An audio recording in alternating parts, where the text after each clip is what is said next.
mínima pronosticada para mañana martes y 32 la máxima. Y para el día miércoles la mínima 20 y la máxima 33 con algunas precipitaciones dispersas. Ya va mejorando de a poquito, aunque vamos a tener todavía un día nublado el jueves.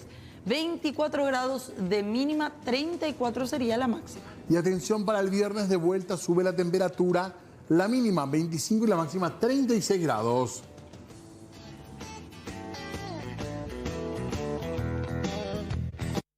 Y empezamos ya con la información nosotros para referirnos a este tema que tiene que ver con el caso Berilo. Atención, ante la llegada tardía de la fiscala Lorena Ledesma, se tuvo que suspender la audiencia preliminar de este caso. Hablamos del operativo Berilo. Recordemos que ahí el principal acusado es Javier Cabaña, más conocido como Cucho. Ahora la diligencia quedó marcada para el 3 de octubre a las 8 de la mañana. ¿Qué dijo la fiscal con respecto a su llegada tardía? Dio una justificación que habían confirmado muy sobre la hora del caso. Ya llegó tarde a la audiencia a cargo del juez Miguel Palacios.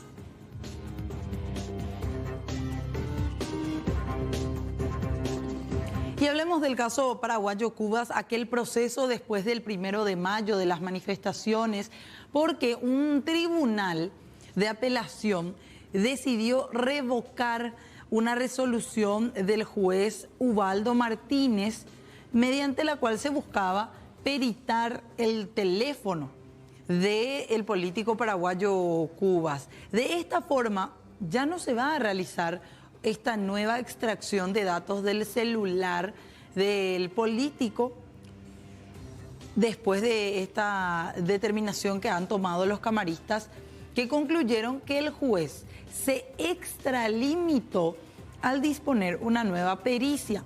Lo que correspondía, dicen los camaristas, era realizar un análisis de la pertinencia de los datos que ya fueron extraídos en un primer momento, en la diligencia anterior.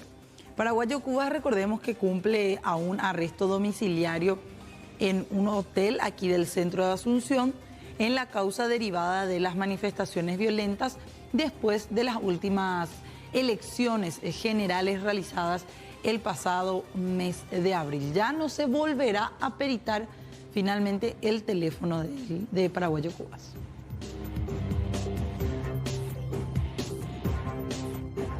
(19:10) y hablemos del censo. ¿Por qué? Porque el miércoles en el Senado, atención, estamos viendo justamente a Iván Ojeda, el director del Instituto Nacional de Estadísticas.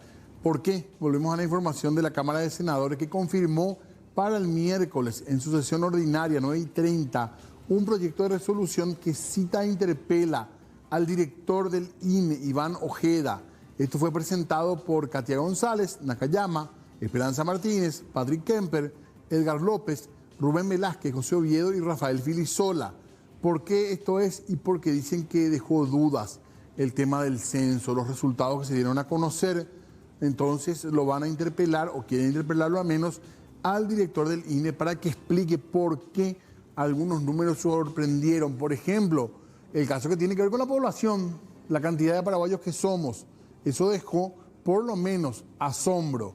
Entonces en el Senado, no, porque de acuerdo a lo que dicen ahora, el problema está en el censo pasado, que se tomaron mal los datos, que se hizo mal el censo, entonces se falló en la proyección. ¿Del 2012? Del 2012. Recordemos que cada 10 años se hacen los censos y entonces en teoría fue por eso. Pero igual, por más que muchos científicos avalaron la actitud o lo que fue el desarrollo del censo, también hay gente que se pregunta cómo se pueden explicar estos números. Pero el martes, entiendo, mejor dicho, esta semana el jueves, entiendo que recién van a decidir sí, van a si pasar. Es que interpelan a Iván Ojeda, ¿verdad? Claro, esto presentan los opositores, tendrán que votar y veremos si corre o no corre. Sería bueno que corra, porque un tema de censo, claro. La gente dice, no metan la cuestión de la duda en el tema censal porque es muy serio esto. Pero entonces hay que hacer todas las preguntas y tienen que ser solventes a la hora de responder, ¿verdad? Pareciera que ni el propio oficialismo está muy contento con el resultado del censo. Y es que hay muchos números que sorprendieron realmente. Y hay muchos números que obligarían a cambiar una serie de estrategias que se toman a partir del diagnóstico que es el censo. En su momento, la primera reacción incluso del ministro de Economía, Carlos Fernández Baldovino fue decir, habría que ver qué pasó acá. También, o sea, no es que solamente desde la oposición. Mucha gente, como decía Fernanda, preguntó qué está pasando. Hay gente que se molesta, que se enoja por la pregunta, pero realmente tenemos que preguntar. Es algo público. Claro, habrá que ver, porque mucha gente incluso sigue diciendo, no, a mí nunca me censaron. Exactamente. Ellos dicen, no, lo que pasa es que antes no había redes sociales, nomás como ahora. Entonces, por ahí no te censaban y nadie se enteraba. Pero se usó muchísima plata para este censo. Sí. Y hay que ser muy serio a la hora de responder, ¿verdad? Totalmente. Vamos a ver. Vamos a esperar. ¿Qué ocurre?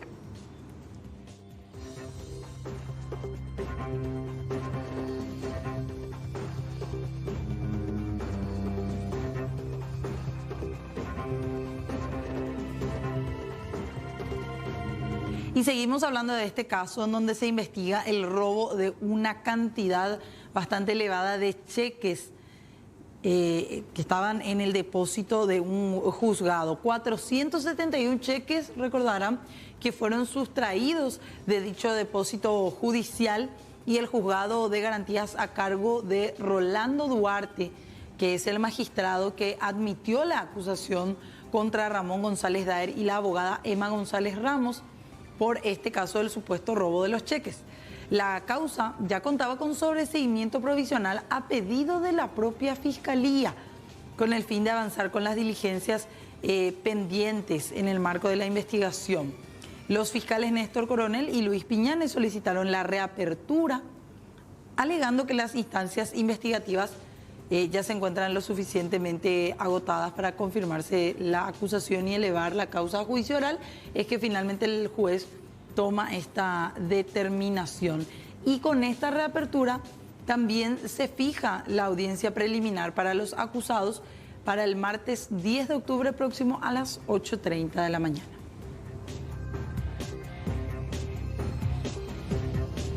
Y hablamos ahora de Cámara de Diputados para referirnos un poco a la composición de las fuerzas internas. ¿Por qué? Porque diputados que pertenecían al movimiento Fuerza Republicana anunciaron hoy que van a abandonar este movimiento. 4 diputados colorados anunciaron su separación de la bancada de Fuerza Republicana con la intención de conformar una nueva bancada. Los diputados que abandonan este movimiento, recordemos que es el movimiento liderado por el expresidente Mario Abdo, son Betina Aguilera, Benjamín Cantero, Germán Solinger y César Cerini. La separación se argumenta en la intención de obtener una mirada independiente, dicen, y separada de la visión de sectores que puedan no representar su propia visión. A pesar de no haberse sumado de forma directa a las carpas del oficialismo, ratificaron que le quieren dar gobernabilidad al presidente Santiago Peña.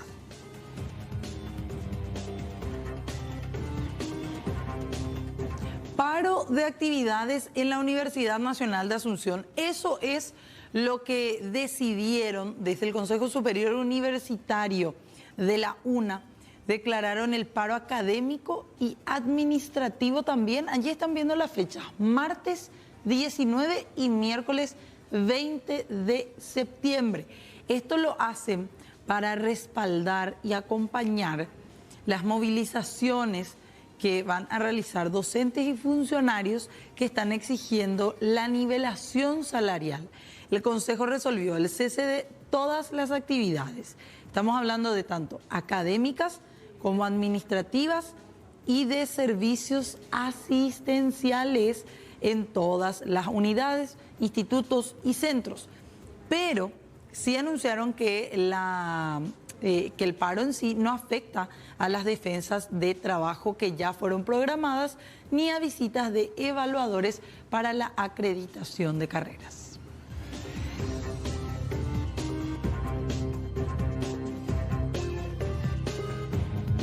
Y hablamos de otro tema a partir de lo que fueron imágenes que realmente golpearon bastante, que tienen que ver con una operación que se estaba realizando en el INCAN y donde se veía que caía agua en el quirófano donde estaban interviniendo a una persona. ¿Qué fue lo que pasó? Tuvo que salir a hablar incluso la ministra de Salud y ya empezaron la investigación por irregularidades.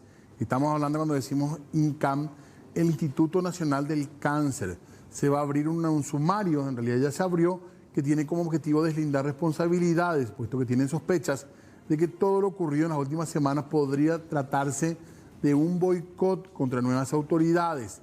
Hay también renuncias dentro del INCAM. Se habla que el doctor Marcelo Galli estaría renunciante y también se está investigando qué fue lo que pasó ahí. Reiteramos, las imágenes de esta que estamos viendo ahora y realmente ofensivas. Estamos hablando de alguien que se está interviniendo, estamos hablando de cáncer además. Y este era el quirófano. El lugar que tiene que ser sagrado, inmaculado, estaba en estas condiciones. Esto pasó en el INCAM y van a investigar qué es lo que está ocurriendo en el lugar.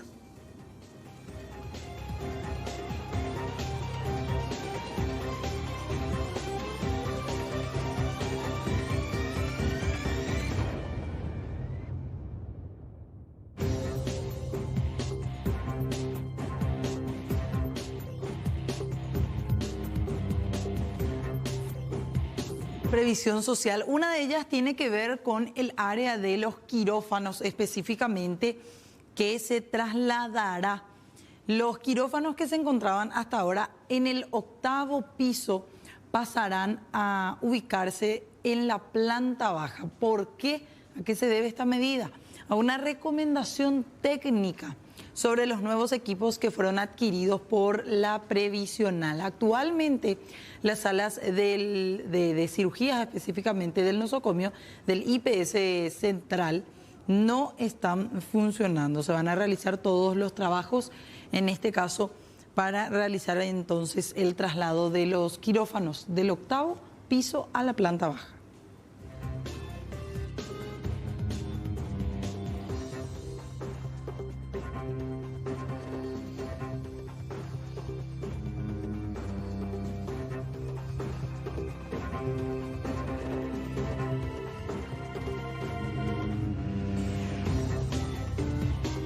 Y seguimos hablando de IPS, pero desde el punto de vista de atención médica, porque ya se habilita desde hoy, desde las 19 de hecho, hasta las 22, rige estos turnos de horario nocturno para la gente que desee agendarse. Siempre reiterar que son consultas nocturnas en clínicas periféricas del IPS, pero con un agendamiento previo que se debe realizar. Estaban hablando de que más de 300, casi 400 personas ya se estuvieron agendando hasta hace unas horas. En total son 8 las clínicas que van a estar haciendo este servicio nocturno para consultas clínicas, ¿verdad? Solamente del área de clínica médica. O sea, no la especialidad, digamos. Claro, o sea, es una especialidad la de clínica médica, pero es un poco más general. No así la de... Correcto. Qué sé yo, si uno necesita... No te va hacia el... Bueno, muy bien, seguimos nosotros en Puntos de Vista y les anunciamos que íbamos a hablar de Yacyretá y de energía, un poco también de políticas energéticas. Exactamente, después de que se haya anunciado este retiro del 100% de la energía que le corresponde al Paraguay, de Yacyretá, hoy se daba una reunión, incluso también, Diego, entre autoridades en ese sentido. Exactamente, y habló incluso el presidente de la ANDE sobre esta situación y sobre eso queremos hablar en la jornada de hoy. A ver si en realidad, como decimos siempre, nos conviene o no nos conviene, claro, en general, y después como política de país si nos conviene o no. Exactamente. Estamos aquí con el analista energético que ya nos acompaña, el ingeniero Axel Benítez. ¿Qué tal? ¿Cómo le va? Bienvenido. Buenas noches, un placer estar con ustedes y con la amable audiencia. Gracias, ingeniero, por estar con nosotros. Antes de arrancar con las preguntas que tenemos, queríamos escuchar un poco del presidente Santiago Peña. Exactamente. Compartimos primeramente lo que decía en este sentido Santiago Peña al respecto de la problemática que justamente se generaba hace unos días cuando se anunciaba o se empezaba a hablar de esta situación. El de la hidrovía es un problema de 5 países, no un problema de Paraguay. Acá también Brasil, Uruguay, Bolivia y Paraguay están reclamando el cumplimiento de un tratado internacional. Creo que lastimosamente esta discusión se ha escapado un poco de las manos y hoy tenemos la responsabilidad de encauzarla. Tenemos que poner paño frío y poner nuestra mejor predisposición. De mi lado, una fuerte vocación integradora, no solamente con la Argentina, sino con toda la región y el mundo. Y estoy seguro que si hay predisposición y hay buena voluntad, vamos a encontrar un acuerdo. Bueno, hablaba él primeramente sobre el conflicto con la hidrovía, que es lo que después también dicen los argentinos como venganza. Se empieza a iniciar este proceso de ir retirando una mayor cantidad de energía de Yacyretá. ¿Qué significa este ingeniero retirar energía de Itaipú, Yacyretá, Caraí? ¿Cómo, si puedes explicarnos así en general el tema? Bueno, yo suelo citar siempre a Sun Tzu, 500 años antes de Cristo, ¿sí, no? Él no tenía WhatsApp, ni tenía internet, ni era un Chicago Boy, digamos, ¿sí, no? Sun Tzu decía, la estrategia sin tácticas es el camino lento a la victoria. Las tácticas sin estrategia es el ruido antes de la derrota. Yo creo, y Sun Tzu lo explica muy bien, el peor error es no tener estrategia. Entonces, la primera pregunta es, ¿cuál es la estrategia de esto? Este conflicto de hidrovía, retiro de las binacionales. Nosotros, en el 73, cuando se puso la firma, sabíamos que el hito iba a llegar y que teníamos que retirar nuestro 50%. Con Yacyretá, la misma cosa. Entonces, yo no veo, para que sea conflicto, después de 50 años, que todavía nos tenemos que preguntar si retirar la energía podemos o no podemos. Entonces, el primer punto es, sobre el tema, y bueno, y ahí que se mezclan, tema de la hidrovía y todo lo demás, bueno, ya es un tema de política exterior, que siempre, lastimosamente, nuestro país se manejó muy mal. No hay que olvidar, por ejemplo, ex canciller cuando dijo, no hay mala fe, que la Argentina venda energía de Yacyretá al Brasil y no le comunique al Paraguay. Entonces no le echemos la culpa al otro y sabiendo que el 70% de nuestras exportaciones justamente van a los dos países hermanos. Eso es lo que vemos y uno se entera. También lo que uno ve, lee y se entera es que Argentina entró de la mano del Brasil en los BRICS. Entonces, evidentemente que en este tema no es que nosotros jugamos como jugamos damas y le apretamos a Argentina y los brasileños miran a otro lado. No. Acá es un tema de geopolítica o un tema más amplio y yo evidentemente creo que la Argentina no va a hacer nada, así como el Brasil no va a hacer nada, y ellos dos están enterados. ¿Por qué los BRICS o Brasil no invitó a Paraguay o no invitó al Mercosur? Esa es la pregunta que nos tendríamos que hacer. Claro. Ahora, ingeniero, ¿qué significa cuando salen en una conferencia a decir vamos a retirar el 100% de nuestra energía de la que le corresponde al Paraguay? ¿Qué es propiamente eso? ¿Qué significa retirar el 100% de nuestra energía? Para mí, esto es algo que yo tenía que haber escuchado décadas anteriores, ¿cierto? Claro, pero ¿qué es lo que se hace, por ejemplo?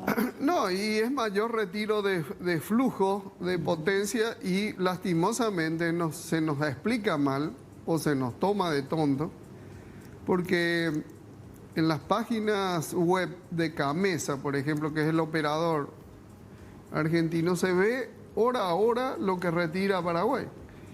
Entonces, no hay que olvidar que, y esto como dije, el peor error es no tener estrategia. En el 2013, Yacyretá ya cubría más del 20% del sistema nacional, eléctrico nacional. ¿En qué año, perdón? 2013, o sea, hace una década y chirolite. Hoy, el año pasado, Yacyretá no llegó ni al 10%. Del retiro. Del retiro de la producción. Porque no es como nos cuentan, retiramos en cierta hora, yo me voy y retiro justo el 50%, porque una jugada muy a lo Messi, digo yo, o la astucia argentina, ¿qué hace? En la hora pico, donde Paraguay tiene que retirar más, bajan la producción. Entonces no es lo mismo el 50% de 2.000 que el 50% de 2.700. ¿Entre cuánto varía la producción de Y varía bastante en el día y en el mes y en la estación. Puede ir fácilmente de 2.000 a 2.700. ¿Y Itaipú cuánto genera? Para tener una idea nomás entre las dos. No, Itaipú es fácilmente 5 veces más que Yacyretá. Ahora, ingeniero, queremos compartir primeramente lo que tiene que ver con la entrevista y lo que decían hoy estas autoridades. Y después le quiero consultar cómo nos beneficia, como usuarios finales también, toda esta situación. ¿Sí? Vamos a compartir, ¿le parece? Estamos analizando el tema financiero porque tenemos que recordar que esto es una decisión estratégica y política del gobierno nacional de retirar el 100% que corresponde en ese sentido. Ahora, ¿por cuánto tiempo sería este retiro definido? Bueno, esa negociación queda a cargo del gobierno nacional. Nosotros tenemos condiciones técnicas, primeramente, eso es muy importante. Tenemos las condiciones técnicas para poder retirar el 100%. También es importante recalcar de que esa transferencia de carga de una fuente a otra, es decir, de Itaipú sobre Yacyretá y viceversa, estamos realizando sin el corte del suministro de energía eléctrica para el cliente con la implementación del sistema ECANDE que el año pasado entró en operación. En ningún momento el gobierno nacional va a trasladar cualquier costo adicional al cliente. Al contrario, yo creo que las decisiones tomadas es muy positiva para el país y eso me puede aclarar más el director de Yacyretá de cuánto de deuda se tiene del otro lado. Es decir, tenemos que hacer el análisis país, no solamente desde el punto de vista de la... ¿Qué te deja esto, ingeniero? Bueno, yo como profesional creo en los hechos, no en los dichos. Creo que también dato mata relato. Entonces, y yo vengo siguiendo este tema, no desde ahora, pero ahora con más detalle. Y por ejemplo, la primera semana de septiembre, la ANDE retiró el 6% de la producción de Yacyretá. 6%. La semana pasada, ese 6 se subió al 24%. Hoy, porque hoy empezaba la soberanía, ¿cierto? De lunes a viernes en horario de shopping, porque ahora me entero que la soberanía había subido de lunes a viernes. No sabía, pero siempre uno... ¿Se aprende algo? Se aprende algo. Entonces ahora he visto que peligrosamente la ANDE picó como nuestro lateral de la selección, ¿cierto? Picó en punta, llegó hasta a eso de las 4 de la tarde hora argentina, a retirar 1.200 megavatios y de repente cayó. Yo no sé si cayó el sistema sur a causa de estos vientos, cuál es la excusa, pero no se pudo mantener el 1.000 megavatios. Y le puedo hacer una pregunta, pero para entendernos más. En la ANDE, digamos, reciben la posibilidad de recibir de las 3 hidroeléctricas. ¿Cómo es, digamos? Si puedes contarnos. ¿Cómo es la distribución? Claro, o sea, es así como uno piensa físicamente, bueno, que levantar una perilla o cómo. No, antes la Andes siempre se manejó como 2 subsistemas. O sea, teníamos un subsistema que era el más grande, alimentado exclusivamente por Itaipú. Y por eso se cubría ahí el 80% del sistema. Teníamos un sistema más chico, que es alimentado exclusivamente por Yacyretá. Y por eso Yacyretá no llegaba al 10, al 15%. Por eso la ANDE compró e instaló un equipo que se llama ECANDE, cuya función es que ambas centrales operen interconectadas. Y tal como dijo el ingeniero Sosa, que yo pueda cambiar de esta fuente a esta fuente y yo, usuario, ni me dé cuenta. Eso suena maravilloso. No dijo que el sistema este CANDE se hizo en el 2019 y hasta hoy día está funcionando a medias.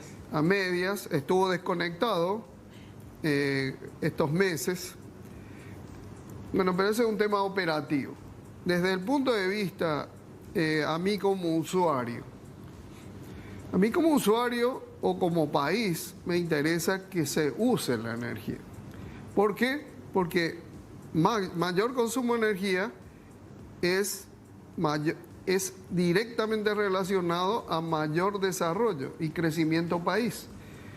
Acá lastimosamente en el Paraguay consumimos menos 1.800 kilowatt-hora año promedio por habitante. En Estados Unidos ese promedio está casi 14 veces más. Y eso significa confort, no significa industria, ¿cierto? Entonces, no hay actividad humana que no consuma energía. Cualquier cosa que haga consume energía. Entonces, mientras yo consuma más energía, significa que estoy produciendo bienes de valor agregado. Entonces, a mí como país me conviene no ceder la energía, sino utilizar la energía y darle valor agregado. Valor agregado es empleo y es crecimiento. Y tenemos que hacer una pausa. Y después de la pausa, este tema, porque el bolsillo es lo importante también hoy por hoy, ¿verdad? Exacto. Eso es lo que queremos preguntar sobre los costos. Y a Fernanda de mí nos va a costar más barato si tenemos nuestro acondicionador de aire y tenemos que apagarnos a mitad de la noche, ¿verdad? Exactamente. Hacemos una brevísima pausa, sí, enseguida seguimos hablando aquí con el ingeniero.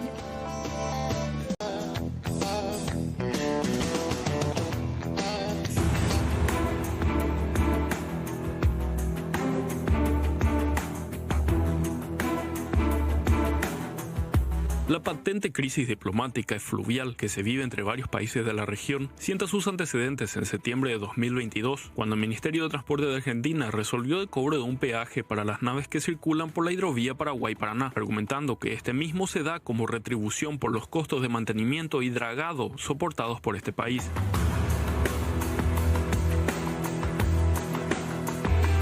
El 1 de enero de 2023, aún durante el gobierno de Mario Abdo, fue establecida la tarifa de $1.47 por tonelada para las embarcaciones de transporte internacional y para finales de este mes se produjeron los primeros descontentos por parte de Paraguay y varias empresas de transporte regionales.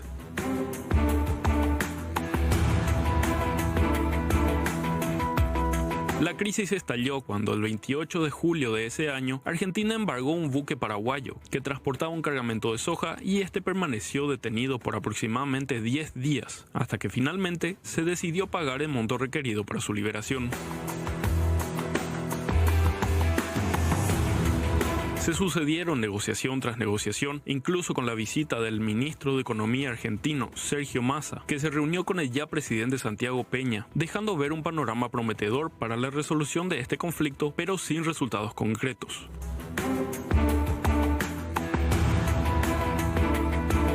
El 9 de septiembre, nuevamente fue embargada una barcaza paraguaya que transportaba alrededor de 30.000 litros de combustible de un emblema privado, acrecentando las tensiones internacionales y provocando que el gobierno paraguayo imponga contramedidas, principalmente relacionadas a la entidad binacional Yacyretá y que recurra al arbitraje de organismos internacionales.